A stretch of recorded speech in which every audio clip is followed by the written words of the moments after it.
This is Dionne Brand, reading from DS2, Dreamstories, The Black Angel, Kamau Brathwaite.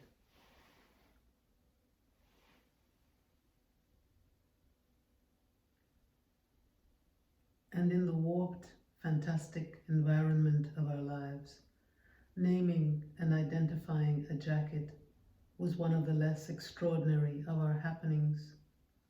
For instance, none of us had ever seen the outer world, at least we certainly didn't know how near a proper town was.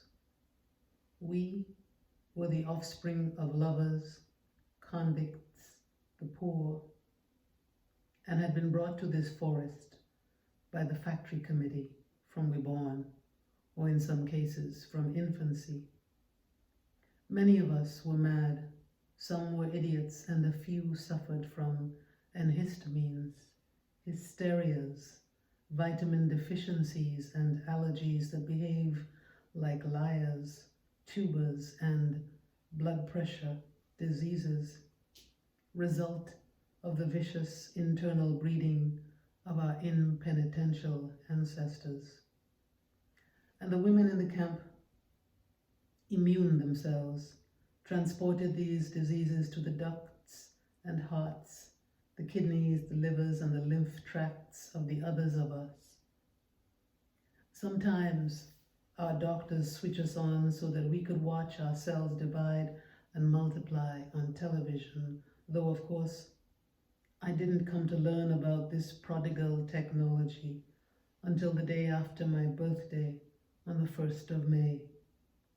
But despite all this, we possess, I know this now, an extraordinary innocence of unspoiled soul, and though we were neurotically sensitive and subject to depressions and profound hallucinations, we possess a moral integrity and equilibrium, believe you me, which was quite astonishing, though I wonder still if equilibrium is the word I want, since in this unspoiled souls there seldom was the need for balance, since the antagonism of temptation, the wings of evil, were unknown to us in my then innocence.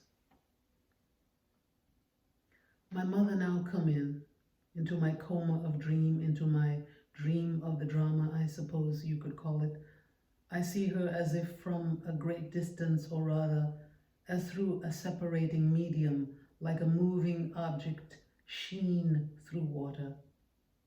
She's looking at me out of a tremendous, tremulous distance, like shimmering silence through binoculars.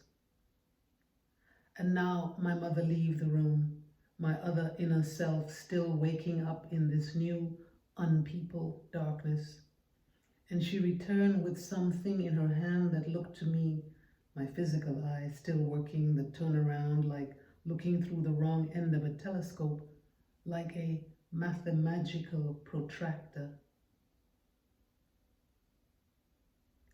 And beyond the wood of shapeless presences that threaten me, I hear a dream or voice that speak to me of I and I will, a shoe singing in my distant stare.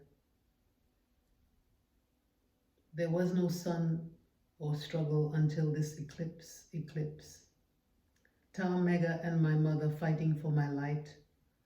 Only these boulevards of Paris where I have never slept before.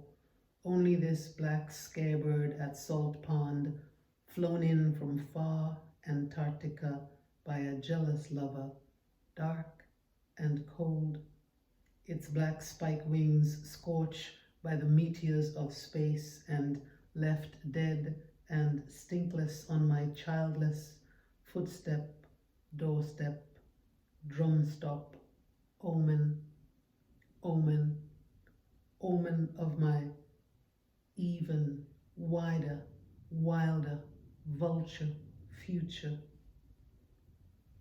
The dead rats in my alley, the carrion above the breadfruit in my typhoid valley, the sun unrising on the threshold of my threshing floor.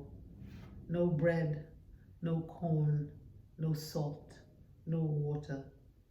And the voices falling, falling, falling, failing from what had once been sun, light,